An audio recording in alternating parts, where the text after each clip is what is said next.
Hello guys! Welcome to our video. Ang video ito ay walang kwenta. Isipan lang namin pumunta ng SM Cherry. Ayun na nga, akit kami sa taas. At itong anak kong maliit, akala ata akyatan ay pababa. So ayun, nakiwa siya ng tatay niyang negro. Pag-akit namin dito sa taas, sinanap namin kakagad ang bilihan ng mga gamit ng pintura. Siyempre kasama namin mga junakis namin. Pag sumama sa amin yung gulo. Rinig na rinig niya naman yung boses ng anak ko, di ba? Ang saya-saya niya ng gugulo. Parang gusto niya wasakan datang nakikita niya, pati ng kuya niya. So, iyon, yung tatay niya, pasimpleng saway, lakad-lakad.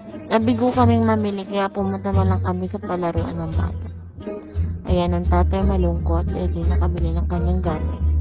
Ang kuya ay nag-umpisa na mag-explore at ang kanyang kapatid ay naakit ding sumakay. Ay so ayun, dalawa na nga sila diyang nagbabaliw-baliwan. At ang kanilang tatay nanunuot habang sila ay nagbabaliw-baliwan dalawa. Hanggang sa dalawa pa naman silang pinagbukod. Ayan, diba? Ang saya nila. Sana all. Nagkumakaway-kaway pa nga si Kuya Jamburo. Pinasakay ko rin si Kuya Jamburo sa umiikot na ko paano tayo dyan. So, simple rin siya nagda-drive kunwari. Akala mo talaga alam niya yung ginagawa niya. Hanggang sa nag-explore na lang siya. Kung ano nang pinipindot-pindot niya, di siya natatakot mahulog. O, diba? Inikot-ikot pa nga niya yung tingin niya. Hanggang sa sumakay na rin ang inggitero niyang kuya. Pinagsiksikan niya yung sarili niya.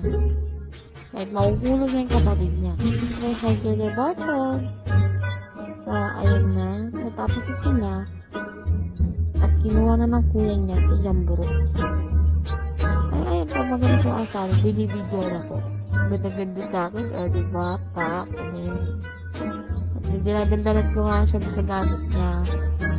Habang naglalaro yung mga anak namin. Samantalang itong si Botchog, labog na sa akin. O, diba, Pogi?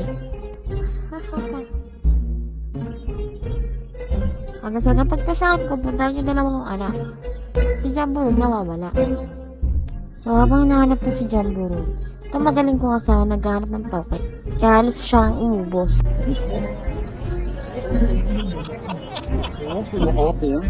At nang matapos kami maglaro sa loob, lumabas naman kami para maglaro ulit. Kaya namakipalit ang anak, nagugulo sa kanilang ama. Siyempre ako, nagpapakabog sa inyo. At sa may kalayuan, ang aking anak tumatakbo pareho at ng sapatos ng kapatid niya. At ito ka sa malayo, binibidyoan sila. Ito ang Kuya Kiefer. Ang Kuya Majimbo na bubuang at ang Jamburog na akala mo kaya na yung sarili nyo. Solo flight yan. Siyempre, sinamahan ko muna aking asawa sa Ace Hardware. Tamang pili na. Ito kung saan GGSS sa sarili. Kahit may nakatingin. Hala, sige. So, ayun, siya namimili pa rin. Pili ka lang dyan, boy. Pero wala pa rin.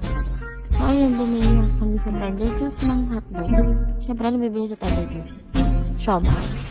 So, ayun, bumili na rin kami ng siomai. Ito na yung nagsisilbing merenda namin dahil pag na pag di mga bata maglaro.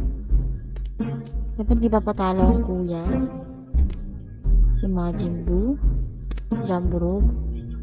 At siyempre ako, dahil sa akin ni Daddy si Botchog.